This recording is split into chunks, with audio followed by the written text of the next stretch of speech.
In this particular lecture, I'm going to talk about cost functions, Sheffer's lemma, properties of cost function, and many other subtopics under the same topic. So I hope you'll understand it completely. So be with me throughout the lecture. Alright, so I'll just continue with the lecture.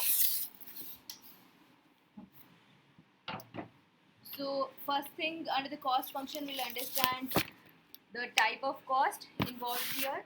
So let's say in terms of variable cost and fixed cost. I'm sure you must have studied variable cost, fixed cost in your 12th standard. So variable cost, we can say any cost which is variable with respect to the change in the level of output. Suppose labor unit, it changes with change in output. So fixed cost is something that's fixed in nature. Suppose plant, machinery cost, which could be taken to be as fixed cost because it's constant in the short run. Okay, so let's just simplify and assume that there are only two costs involved in terms of the raw material that we have. So suppose only labor and capital we have as the raw material. So total cost involved is the cost per unit of labor and the cost per unit of capital. So it is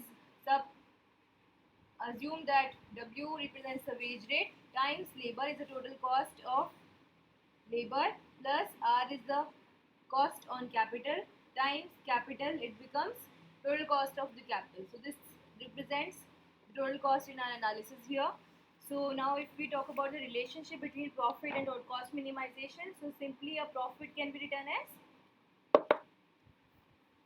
revenue minus cost, and revenue we know is basically price into output minus cost that we have computed, it's WL minus RK. Suppose output here, given that only two inputs are involved, labor and capital, we can say the total output here is just a function of labor and capital. So I can replace here Q as P times FLK minus WL minus RK. So this gives me the relationship between profit and the cost. Alright. Next I move on to explain mathematical analysis of cost minimization by putting Lagrangian into the picture. So assuming Q equals to FKL as the output and it represents some output level Q naught. Now setting up Lagrangian, we want to basically minimize what is the objective here? Minimize the cost with respect to a given level of output, right? So Lagrangian, in the objective function we put the value of cost, which is WL plus RK minus lambda output FKL minus Q naught, right? So I have just put the constraint as this. Now if you derivate Lagrangian with respect to labor, we'll get W by L equals to del F by del L. Respect of labor, we are differentiating the output. So this is the marginal product of labor. And if you differentiate Lagrangian with respect to capital, it becomes R by lambda equals to del F by del K. This is marginal product of capital. Now from the two equation we can compute that MPL by W is equal to MPK upon R. Alright, I hope all these steps are clear up till here. Now next step to this is I can just replace, cross multiply here and get another equation, which is MPL by MPK equals to W by R. Now what was this MPL by MPK? It was simply the slope of isocont. So slope of isocont, and this is the slope of cost function. So cost function was WL plus RK. If you take the slope of this cost function, this will come out to be the cost. Now graphically, if we have to understand the cost minimizing input choice, so first thing we understand is this equation represents the cost minimum input choices, because here we are putting the Lagrangian to find out that at what labor and capital am I optimizing by taking the first order differentiation. So if I explain the same thing through a graph, so what we are doing is minimizing the cost. Suppose here I have labor and capital, and I have isocont giving me a given level of output, and I have set of isocost line. What is an isocost line? It is just a representation of different unit of cost function. See, this is C naught, this is C naught prime, this could be another cost function with C naught double prime. Now we had stated cost function as WL plus RK. So a given cost function is equals to a given level of cost value. So there could be different cost. Higher the value of labor and capital, higher will be the cost, and therefore my ISO cost line will be more toward the upward, in a upward direction, right? So when I am minimizing cost with respect to output, so we have a given isocont and we are checking at what level am I able to minimize my cost. So let's just take one point where isocont is intersecting with my cost line. So just check, is this a point where I am minimizing the cost? Not really, because I can actually find some other cost level, say this is C naught, at which it is still touching the isocont of output. That means that output level Q naught can be produced at any level of isocont here, and that's how an isocont is actually represented. But this given cost function is able to make sure that you're able to minimize the cost with at this given output level, right? So here is the point of optimum unit of, here what we compute is optimum labor and capital. So optimum L star and K star is what we get by minimizing the cost function here.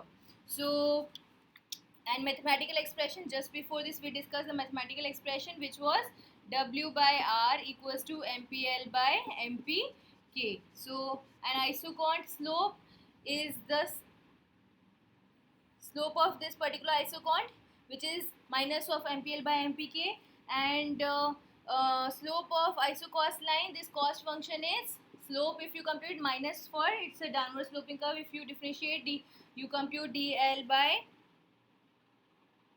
no, so here we have K capital on the y-axis, so we will compute dk by dl, okay, and you'll get minus W by R as the slope of isocost line. So here when I'm equating minus W by R by minus MPL by MPK, it's the same thing if I just write W by R equals to MPL by MPK. So here I am finding that graphically also we have shown that at optimum the slope of budget line is equal to the slope of my isocont, which is also shown and proven mathematically. So that's how interior optimum condition is being satisfied to compute optimum level of L star and capital star that we should employ, so that my cost in producing a given level of output, it can be minimized. Alright, so I will move on to next concept of firm's expansion path.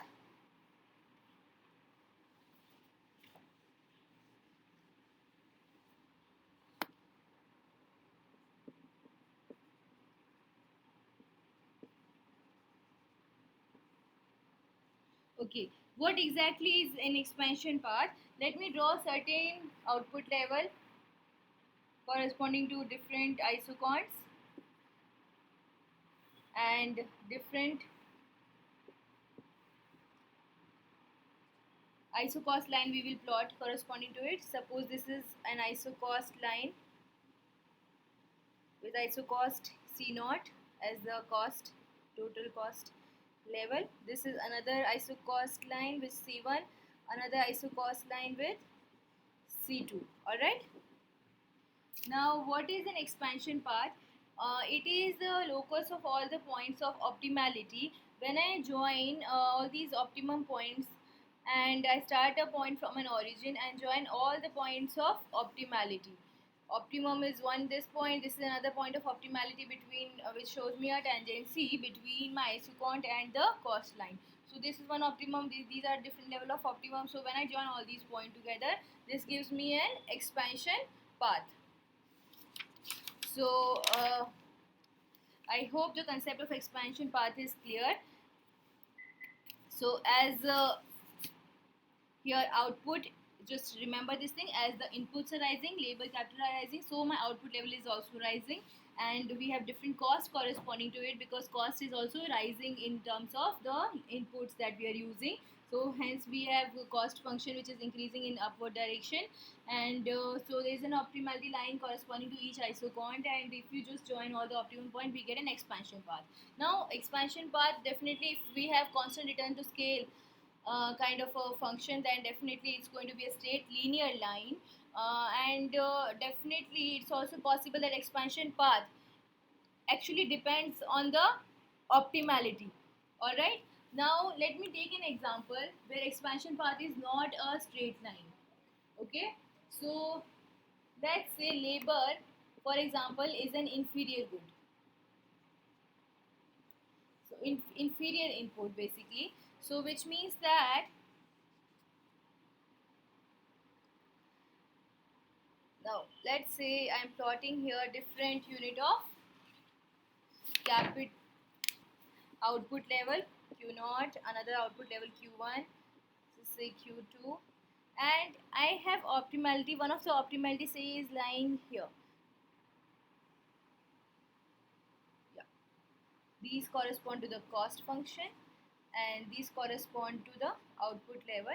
And initially, let me say that as the input combination capital and labor it's rising, initially my combination gives me that suppose with increase in the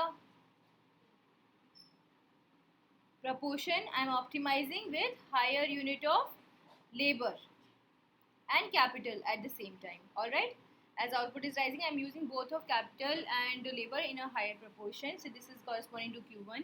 Now my next level of output, say Q2, will be produced with less unit of labor. It could be possible if I'm saying that say labor is an inferior input here, then as I'm producing more and more unit of output, I am substituting labor for capital in a way that I am reducing the unit of labor and using more of unit of capital. So in that sense, I am optimizing somewhere here, where can we say that labor consumption has actually fallen from this level. So I'm reducing the unit of labor and increasing the unit of capital, and we are having another unit of output at Q2. Now see another cost function, cost line, and I'm optimizing somewhere here, and I'm getting Q3 as the output level.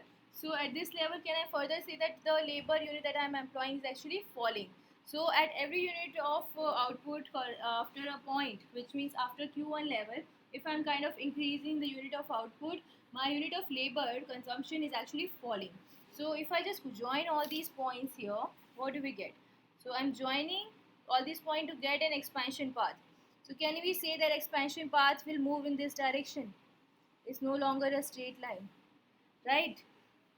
So this is an expansion path.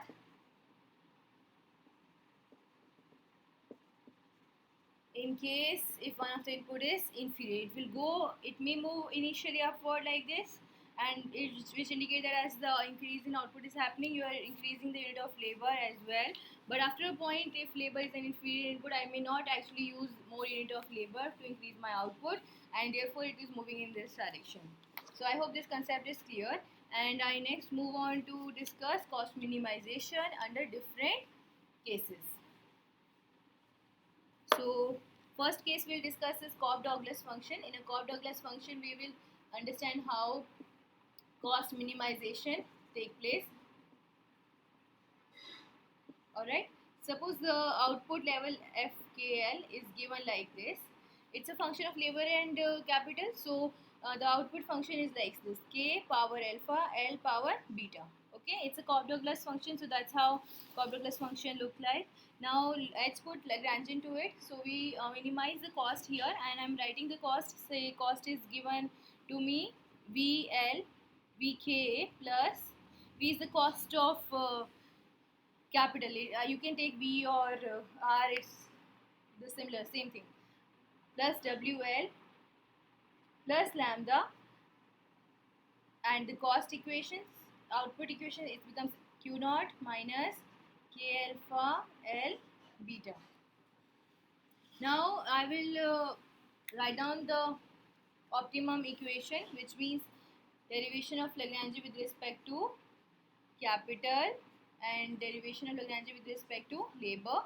What do we get? Just compute this thing and you will find that ultimately what we had computed previously was also marginal product of labor by marginal product of capital will be equals to W by, here if I'm taking V, so let me write W by V.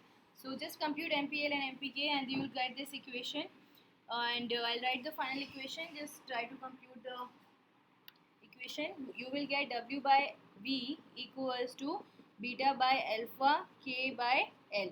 This is MPL by MPK. Okay, so by solving the equation we get this optimum equation, and this is the point of tangent C. So if we have to compute in exam, if we are asked to compute the expansion path equation, so I know that here if I have labor, here if I have capital, and this is my different, say, cost function, cost level, iso cost line, and corresponding I have output level. So, and Cobb-Douglas function look like this because it's a convex shape isocont here. So we know Cobb-Douglas function, it looks like a convex shape isocont. Now by optimum I get this equation, which means the tangency between isocont and isocos line is this particular line. So we have computed this equation, which is actually an equation of optimality.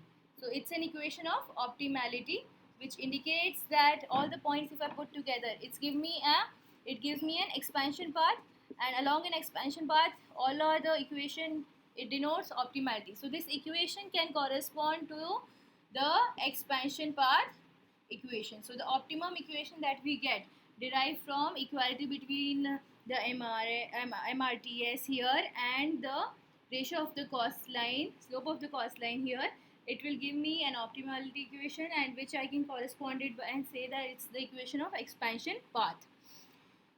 Okay, I hope this concept is clear. Now I will just quickly explain you another type of function. Say we have CES kind of production function, so in which production function is a function of capital and labor, and this is written as, so we are writing CES, constant elasticity of substitution production function, and the representation of constant elasticity of substitution production function is like this. So K power alpha, say I'm writing rho here, it could be any parameter, L power rho, then whole power gamma upon rho. Okay, now this is my production function, and so again, if in order to optimize and we want to compute the optimum condition here, I put a Lagrangian here and I write down what is my cost minimizing condition, which is WL plus VK plus lambda. Output equation I can write therefore Q naught minus this value, it's K rho plus L rho power gamma by rho. Okay, I hope this part is clear so far. Now again you compute optimum K by differentiation of Lagrange with respect to K, and then differentiation of Lagrange with respect to L. So you get an optimum K star from here, optimum L star from here, and lambda would be common in between them. So by putting the two equations together, you will get this equation. I'm writing the final answer. You get this equation. It will be K by L equals to W by V power L power, yeah, alpha here, or here if I'm taking rho, then this is the answer. So if you compute optimality, we're getting this equation again for a CES kind of a production function. This actually is an equation of an expansion path, right? Because we just discussed how do we derive the expansion path. It's the locus of the optimum set of points that we have computed. Alright, So I hope this concept is pretty much clear, and next I'll move on to explain cost function. Alright, so let's simply understand what cost functions are and how do we define them. Some graphical analysis, you must be aware that if I have here average cost, marginal cost here, and total cost as well, let me plot here in only. Then we have here output, and cost function is usually, it starts, if I have fixed cost, it starts from here, it goes like this, initially increasing at decreasing rate, and then after a point it increases at an increasing rate. This is the function of total cost. And marginal cost, it's like so it starts somewhere here positively sloping, and such is the function, U-shape function, marginal cost, and pretty similar is the average cost. So it starts from the same point, and the minimum point of average cost is the point where it's touching the marginal cost. And at the points where average cost is above marginal cost is rising in upward direction, and where average cost is below marginal cost, so we have the case where marginal cost is further rising, okay, and average cost is rising beyond its minimum point. Alright, because as long as this is the case, here average cost is actually falling in this direction, here average cost is rising in this direction. So this is a major contrast here, and as part of the difference between marginal cost and the average cost. Next I'll explain to you cost function and the shift in cost curves. So I'll take certain examples. First example I take will be of fixed proportion.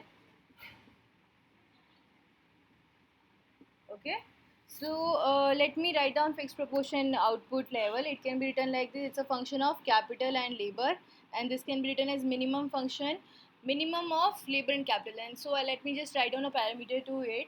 So to write down a general formation, alpha k comma beta l, that's a minimum function. And we want to compute the cost function here in terms of v, k, v, w and q. Okay, so in this format, such that it's no longer in the form of the input, which is labor and capital, it is only in the form of output and the raw material prices. So how do we get that? We know that cost function is equal to v k plus w l. Alright, I want to put the value of k and l in terms of q, so that we no longer have k and l in to represent my cost function. What we do from the output level, we know it's a fixed proportion output level. So at optimum, what's going to be the case? The output is going to be the equal to the minimum at optimum. So minimum here at optimum will be equal to alpha k, it's equals to beta l. So I can say here k can be written as q by alpha, and optimum L star can be written as q by beta. Alright, so I get optimum k star and optimum L star here. Put the value of k star optimum and L star optimum here, and check what do we get. See in terms of v, w and q, and put the values here. V times q by alpha plus w times q by beta. Okay, now just take the q common. We take q common, what do we get? V by alpha plus w by beta. This is the value of cost v, w, q we get in terms of q, v and w, and alpha plus, and lastly beta parameter. This is how the cost function in terms of v, q and w can be computed. So remember, that's how we do it. I hope this is pretty much clear, and I'll move to next level of production function. Yeah, so next I'll discuss Cobb-Douglas function. So let me write down the cost function, Cobb-Douglas function.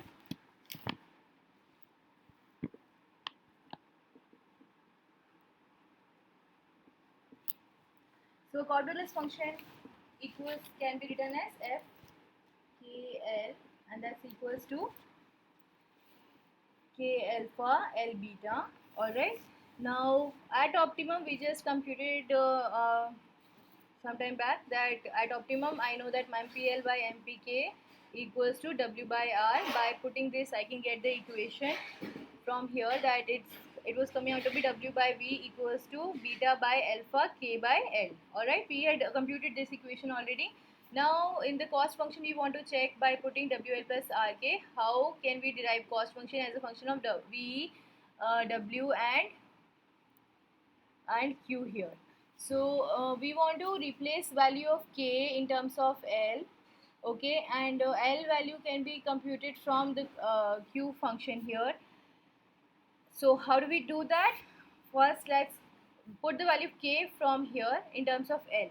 So from here if I compute, what do I get? K will be equals to alpha by beta times W by V times L. Okay, this is what you will get as the value of K. Now next step to it, if you put the value of K here in the output function, put the value of K here in the output function, we have everything in the form of L here. Now put this L in terms of Q, so we get L in terms of Q and K in terms of Q. So how do we do that? By putting K here in the function Q here, we get Q equals to, put the value of K here, we get Q equals to alpha by beta W by V whole power alpha times L power alpha plus beta. Just check, you will get this answer. And now if I put the value of L, I compute L from here in terms of Q, I get L in terms of Q and I get K therefore in terms of Q, and I can replace the value of L and Q in the cost function. So I'll just write what is it L in terms of Q, we'll get W, V and Q, all these terminologies in this function.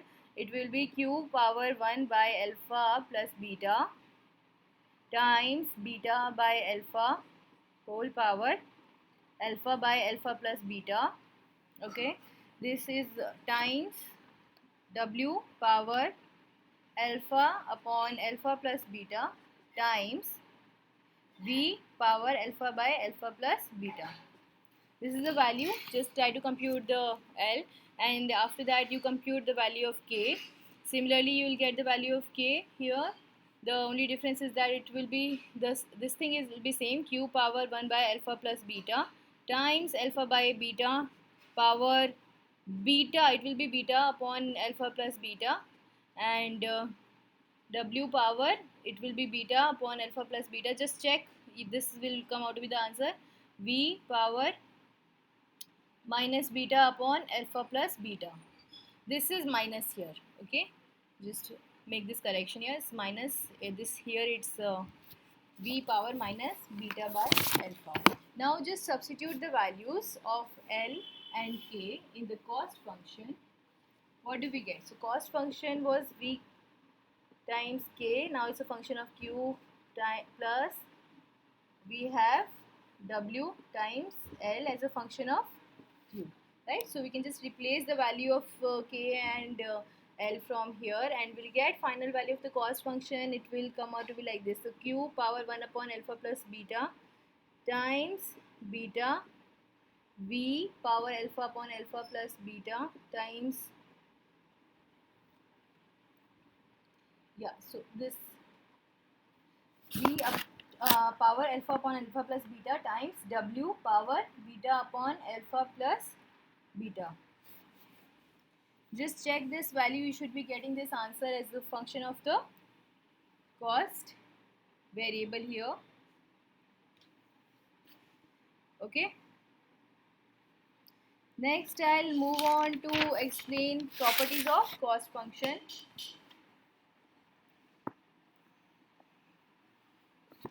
Okay. The properties of cost function.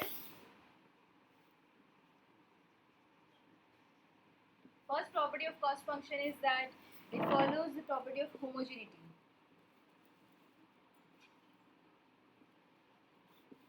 Which means that if inputs are increased, if K and L are increased by say X proportion,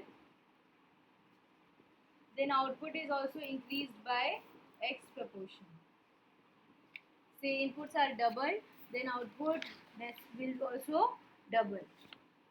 So this is one property of cost function. Second property of cost function is that they are non-decreasing in Q, V and W, meaning if output increases, then it is non-decreasing, means it's increasing. That means the cost will increase. So to produce more output, we have to actually incur more unit of the cost. Okay. Now next, if V increases, again the cost will increase, and if W increases, so wage rate increase, again the cost will increase. This is what is meant by non-decreasing nature of the cost function property. Then I'll discuss third property is that they are concave in input price. So third is total cost is concave in input prices. What it means is that I'll explain it to you through a graph. Suppose here we plot cost and here we plot the wage rate, and this is a cost related to V prime, W prime and Q naught level of output. Okay, and this is the point at which I'm actually minimizing.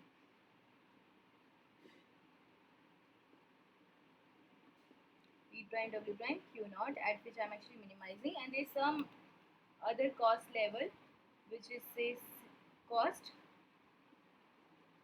pseudo I mentioned. Now what is it? This is a concave function. Why we say total cost function is concave in nature?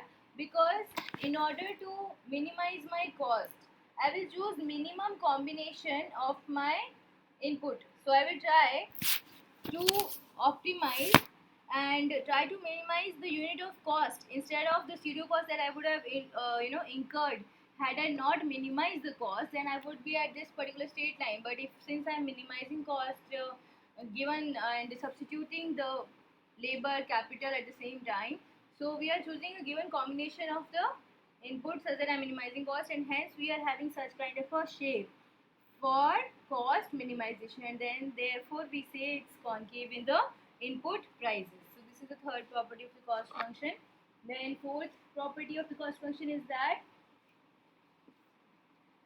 average cost and marginal cost retain some of the properties of the total cost function. So it also means that one of the property that's retained is homogeneity. So total cost is homogeneous, so average cost and marginal cost is also homogeneous. So one example is that average cost I can write as total cost upon total quantity.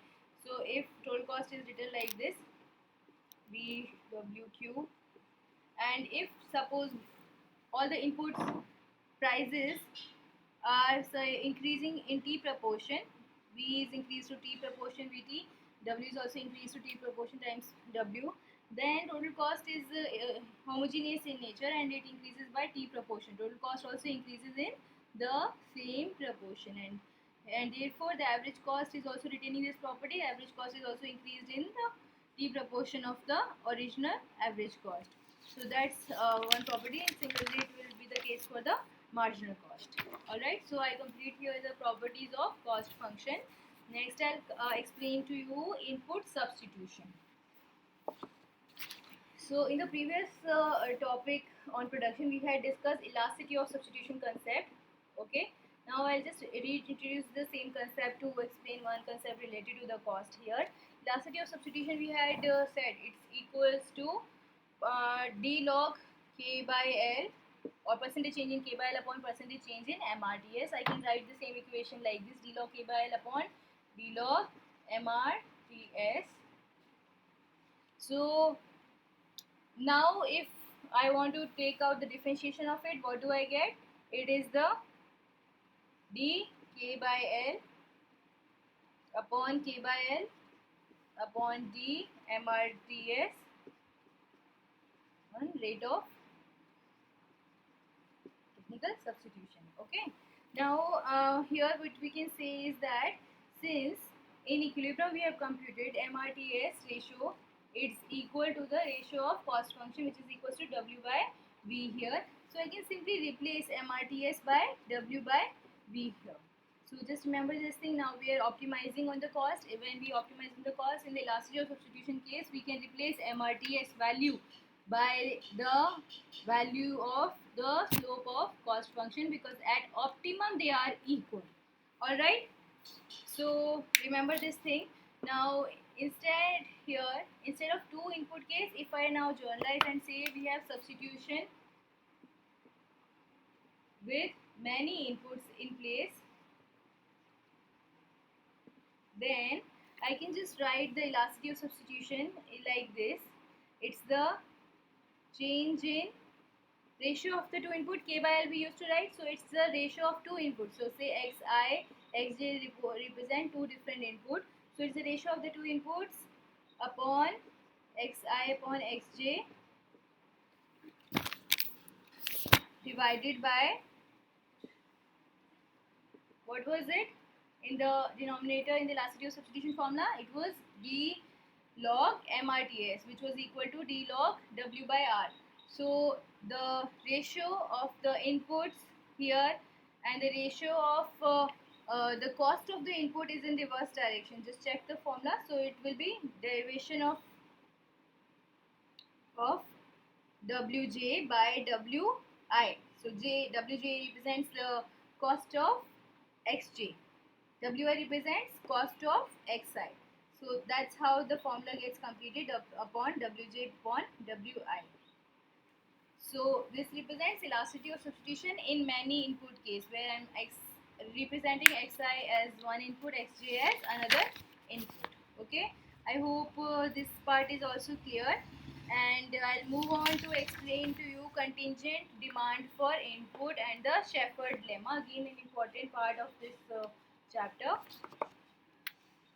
How we compute contingent demand for input and Shepard's lemma. Okay, so how do we do that? Now I know that Lagrangian, when I impose here in minimizing the cost function, I can write it like this. So it's WL plus RK plus lambda. We are minimizing with respect to the output level, minus Q naught minus F K L, right? Now we want to see here what exactly is contingent input demand. When we compute Lagrangian, when we differentiate Lagrangian with respect to V here, so or R, because I am representing R or V, it's the same thing. You can take any of the variable here. Differentiating Lagrangian with respect to R here will give me an optimum K star. Remember this thing. Usually when we optimize, we don't minimize Lagrangian with respect to the parameter, the input cost here. We minimize with respect to L and K here. But in order to compute contingent demand for input, we minimize it with respect to the labor input, and directly we get value of K star, and this is precisely nothing but it's called as contingent demand for input. We are minimizing Lagrangian with respect to the input here, input price here. So again, derivation of Lagrangian with respect to W here, it gives me L star directly. It is the contingent demand for input. So either I minimize Lagrangian, optimize Lagrangian with respect to differentiation of W, or I can say this is a cost function. So I can also represent it like this. I'm differentiating cost function with respect to R here. I'm differentiating cost function with respect to W here. So directly you can compute contingent demand for input, and this is precisely called as Shepard's lemma. Remember this thing. This is called as Shepard's lemma. So from Shepard lemma, I can actually compute the contingent demand for input by directly derivating cost function with respect to the input prices. All right. So we'll discuss certain examples related to it. I hope this concept is clear.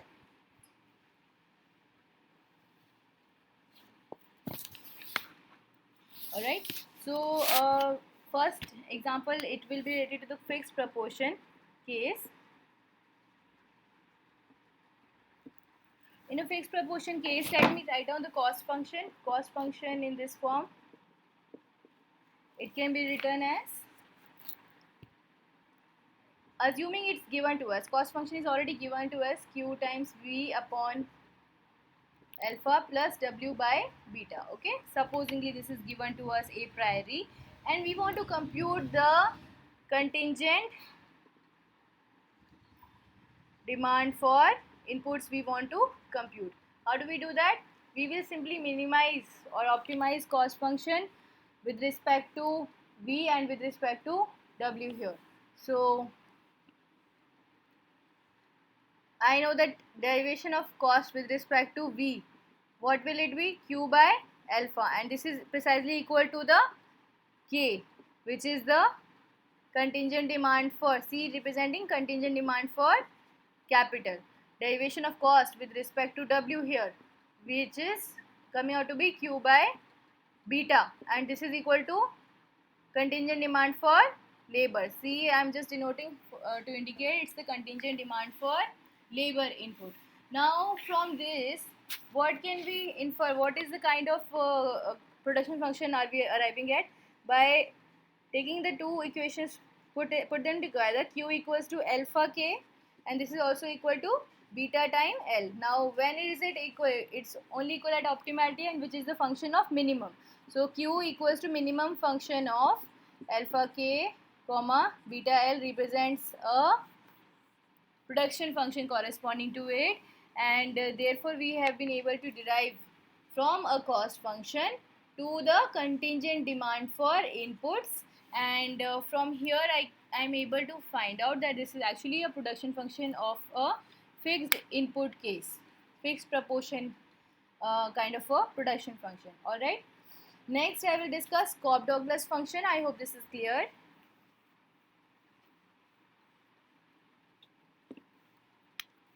Okay.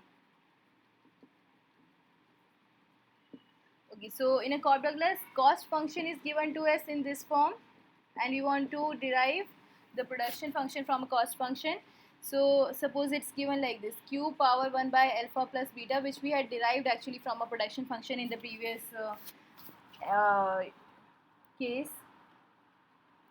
beta times v power alpha upon alpha plus beta times w power beta upon alpha plus beta. So this is given to us as a cost function. Now in order to derive a contingent demand for input, how do we do that? Contingent demand for input is derivation of cost function with respect to the v here we'll get, and if you want to compute contingent demand for labor, it will be derivation of cost function with respect to w. So just compute here, we'll get values of contingent demand of capital and labor, and if you substitute, I will just quickly write down the value. It will be alpha upon alpha plus beta times q power 1 by alpha plus beta times beta times w by v times beta upon alpha plus beta.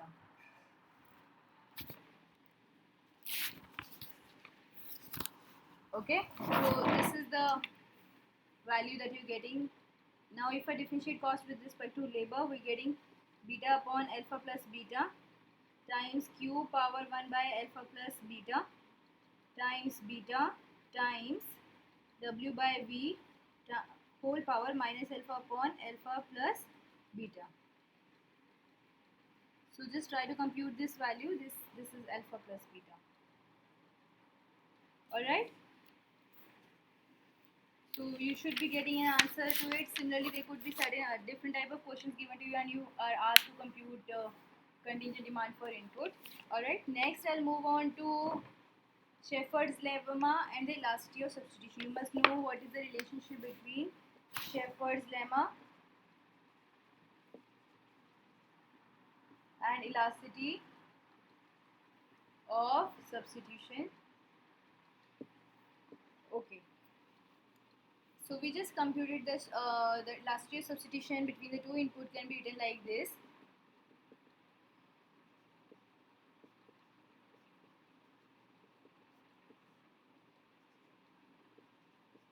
Wj upon Wi. Alright, d log xi by xj upon d log wj by wi. We can represent it as elasticity of substitution between two inputs I and j, and we are just writing a relationship between Shepard lemma and elasticity of substitution to just understand how they are related. So xi and xj are the inputs, right? And in Shepard lemma we compute input xi as derivation of cost function with respect to the wi. So with respect to its cost we are differentiating, and that's how we come to know what is the contingent input demand for a given input I. Similarly xj we compute, it's actually we can say xi upon xj, it represents the cost function, it's the partial derivative. I'm just writing what it can represent. It represents partial, so it's a partial derivation of total cost function with respect to input prices, right? Similarly, I can have xj as a derivation of cost with respect to wj. So this is how my Shepard lemma is related to elasticity of substitution.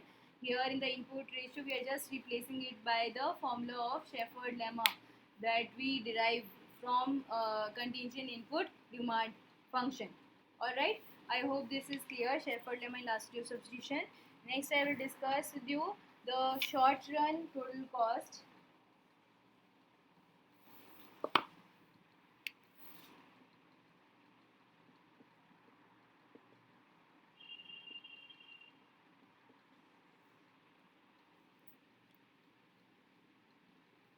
So total cost function, I can write it like this. Given its simple cost function. When we talk about short run specifically, then we can say assume one of the input labor or capital to be fixed in nature, and let's say labor is actually a variable input, so let's assume k to be constant in the short run, and so I can write cost function short run cost function to be as vk bar plus wl to represent that capital is actually constant in the short run. Okay, now there is important concept behind short run cost function, that it's not optimum.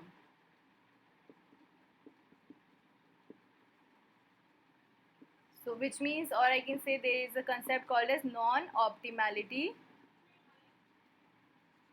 of short run cost function. So non-optimality of short run cost function, what exactly it means. So let me draw a graph and then you should be better able to understand what non-optimality of cost function means. So here on the y-axis I have capital and here on the x-axis I have labor. When I'm saying in the short run capital is constant, let's take a value k1 or k bar at which capital is constant in nature. Okay. Now I have set of isocont maps. So this is q0 output level, q1 output level. So this is q2 output level. Okay. Now correspondingly I have cost function isocost line. Say one of the isocost is lying this is c0, another isocost line is passing from here and it's optimum, it's optimizing suppose here. Okay, another isocost line suppose is going like this, it's going from here and it's moving in this direction. Can we see the difference between all three kind of cost function here? Here what is the major crux of a difference, that where is it that isocont is reaching its minimum point? It's somewhere here. That means where I would have optimized actually would have been a point where labor is used in this proportion, capital is this much, which should have been used.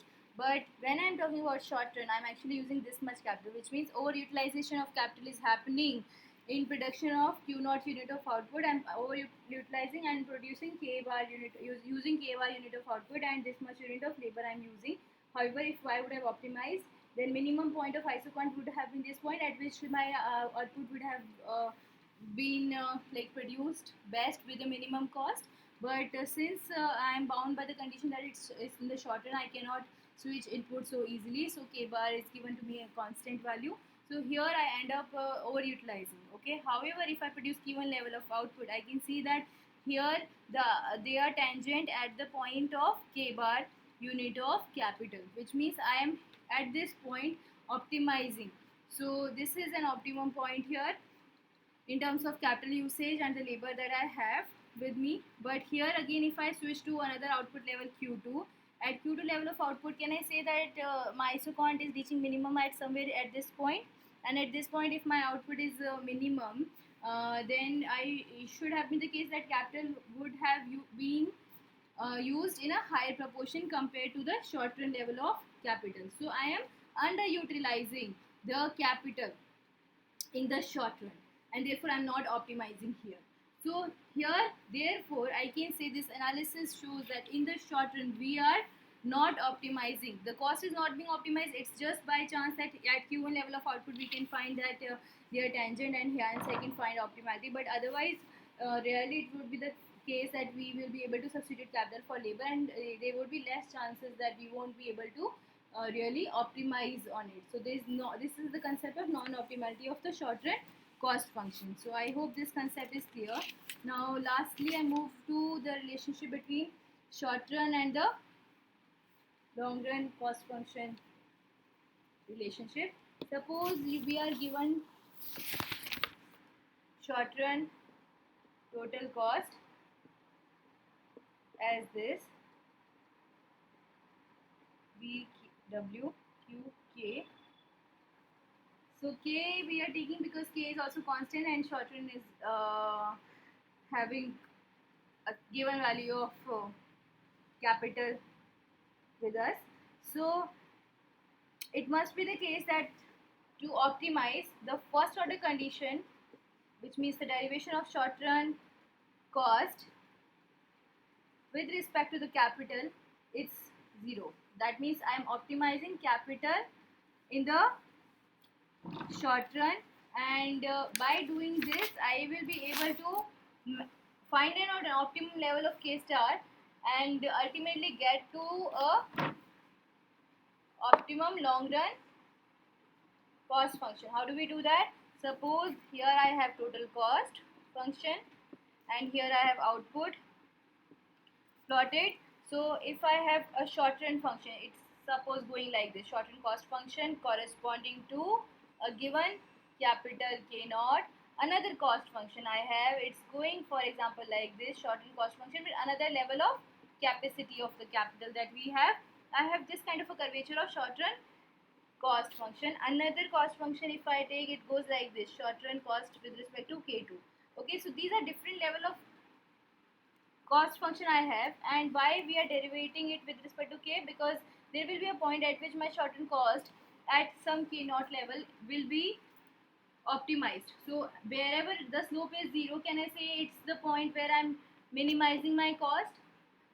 So with K naught level of output, I'm minimizing cost, because beyond it the slope is rising, cost is rising.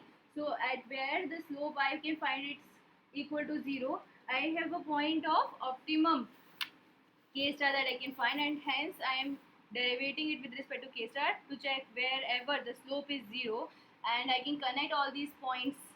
So if I just connect all these points, we will get, so I'm just connecting all the point at which short run cost function is actually with respect to K star it's 0. So connecting all these points, I get total cost function in the long run. That's how we can derive the cost function. Alright, so if I have to just explain the same thing with an example, you can take it down. Suppose the Cobb-Douglas function is given to me, K power alpha, L power beta, output function is given to me, and short run cost function is given to us, so it's Vk plus Wl, and I write down, I get value of L from here. K is constant, so let me take K1 to denote that it's a constant value. So just replace the value of L here in terms of K1. What do we get? Vk1 plus W times, it is Q power 1 by beta, K1 power minus alpha by beta. Okay, just replace it from here and I get this value. So short run cost function I have in terms of K1. Now you just differentiate short run cost function with respect to K star. We get an optimum level of K star value here, and once we get this optimum level of K star, we can get the value of L star from here. Okay, and that's how we can get actual value of cost function. By optimizing with respect to K star, I can find out what's the actual value of my total cost. So this completes the chapter on cost function according to the Nicholson book. So I hope this concept that we discussed in this particular lecture was completely clear. If you like it, then do subscribe to the channel here, and any doubts you may just post it in the comment box. Thank you all.